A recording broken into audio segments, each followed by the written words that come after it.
Right, we have our reporters Ronald, Masinda and Nqobile Madlala who are joining us now. Baronza, I'm going to start with you.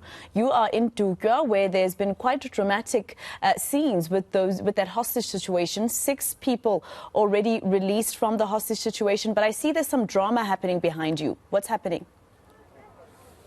I'm going to immediately step out of shot so that the viewers can see what's happening in the background. Earlier on, we heard stun grenades as the police moved inside of that post office.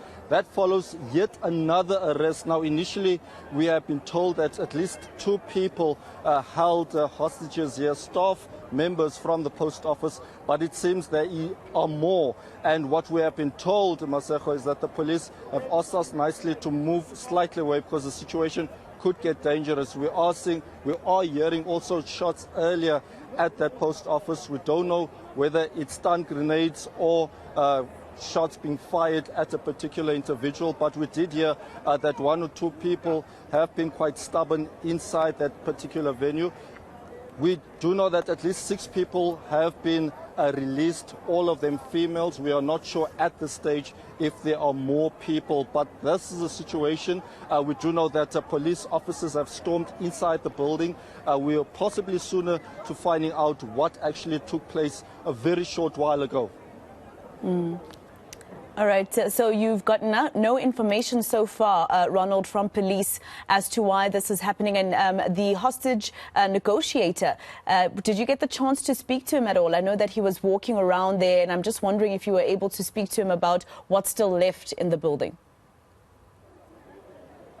All right, so what we will be doing, we will be speaking to the police. Again, they reiterated that they will be chatting to us following what has taken place here. But what we can also update the viewers is that for the first time in over 3 hours since we've been here, we are seeing an ambulance at the scene. We're not sure as to if that ambulance is for someone who's inside the scene, but the police officers are now stepping out. I'm going to ask my colleague Nqobile to try and zoom in. They are stepping out, one of them carrying a sledgehammer. That sledgehammer was carried earlier on. We are led to believe that that sledgehammer was going to be used to break some form of a door or barrier where the criminals had kept people hostage. But now it seems that things are suddenly quiet, Masego. In that particular traffic control vehicle on my far right, there is another suspect that was arrested. All of them seemingly are people who have been covered and also who have been handcuffed by the police. We are hoping, Masego, to find out more details following what has been quite a dramatic experience for many people who are still waiting here, hoping that the day can finally start. Many of them were unable to go to work. Others couldn't go into court. The Nqobile court is next to us, but hopefully we are sooner to finding out if this situation has been calmed down. All right, Baronza, let's go to Nqobile Madlala now, who is in KZN. There was a briefing there today, Nqobile, by the National Prosecuting Authority and other law enforcement. Lots of statistics coming out of that briefing. Take us through them. Well, definitely, Masego, quite a lot. I mean, the focus in KZN is on the major things like political killings, gender-based violence, as well as looting. Now, what they were telling us is that you'll understand that looting took quite a while, and there was a lot that happened in KZN. They just want to ensure that that never happens again.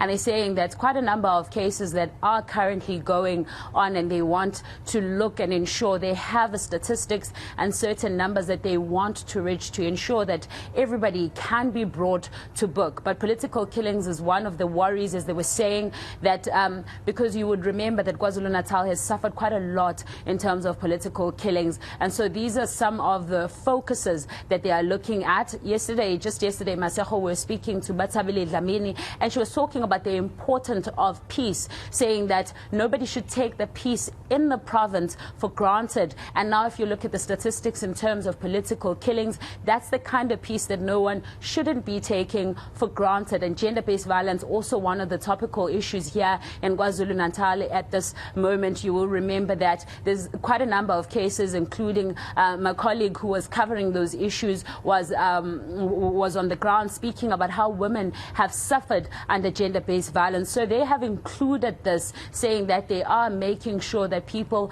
are being prosecuted and they are looking into ensuring that this does not happen again in the province. Let's listen in as they explain more.